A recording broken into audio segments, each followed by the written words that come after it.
আসসালামু আলাইকুম। আমি শান্তা আফরোজ চ্যানেল থেকে। আমি শান্তা আপনাদের সবাইকে জানাচ্ছি শুভেচ্ছা। চলেন মন খুলে হাসি।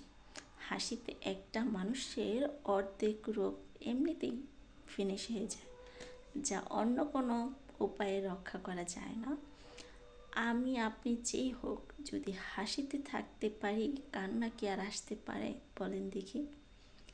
একসাথে চলতে চলতে মানুষের কষ্টগুলোকে ভোলা যায় যদি হাসি মুখে সব কিছুকে মেনে নেওয়া যায়। দুঃখ কষ্ট থাকবেই, তাই বলে কি হাসি থাকবে না? হাসিটা সবার আগে। আমার আপনি সবার সাথে হাসি মুখের কথা। একটা পরিবারে আপনাদের সাথে একটা গল্প শেয়ার করতে পারি। একটা মেয়ে যখন তার বাবা বাসাতে থাকে, তখন সে অনেক হাসি খুশি থাকে, বাট সে কিন্তু চাইতেই সব কিছু পায়।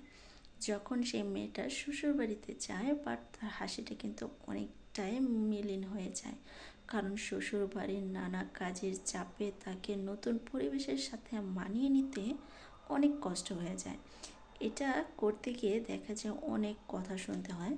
বাট মেয়েরা যদি হাসি মুখে কথাগুলো সব মেনে নিতে পারে, সব দুঃখ কষ্ট ভুলে গিয়ে হাসি মুখটাই সবার কাছে ফুটে ওঠে, তখন শ্বশুর শাশুড়ি ননদ দেবর এমনকি স্বামীর কাছে বউয়ের হাসি মুখটা দেখতে অনেক ভালো লাগে।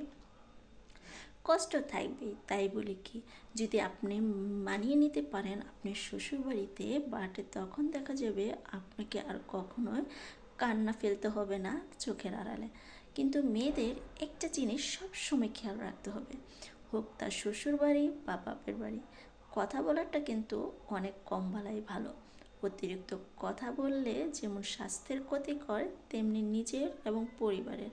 বেশি কথা বলে মানুষ হয়তো বাচাল বলে, তাই চিন্তা ভাবনা করে অল্প কথা বলাই ভালো, যাতে পরিবারের মঙ্গল হয়। আর হাসি মুখটা সবসময় বজায় রাখবেন, হোক না সে কালো। আমার মতো হাসতে কি আর মানা আছে বলেন তো? আমি তো নতুন চ্যানেল এটা, বাট আপনাদের অবশ্যই ভালো লাগলে সাবস্ক্রাইব করে রাখবেন। আমি নতুন নতুন ভিডিও আপলোড করব, বাট নতুন খুলেছি, এখনও তেমন কিছুই করিনি। আর আমি কিন্তু কখনো ভিডিওতে সামনে এসে কথা বলিনি, ভুল ত্রুটি হতেই পারে, বাট কিন্তু ক্ষমার চোখে দেখবেন। যাই হোক, হাসি মুখে কথা বললাম, এটাই তো অনেক না? নতুন নতুন গল্প, খাবার, রেসিপি অনেক কিছু আনবো। এমনকি আমার একটা টিকটক চ্যানেল আছে। আমার টিকটক চ্যানেল আমার নামেই, আপনারা অবশ্যই টিকটকে আসবেন। আছে আপনারা অবশ্যই আসবেন, দেখবেন, ভালো লাগবে। ভালো লাগলে অবশ্যই কিন্তু ফলো করে রাখবেন। আর এটা আমি নতুন খুলেছি, আপনাদের সাথে একটু গল্প করলাম, এই যা।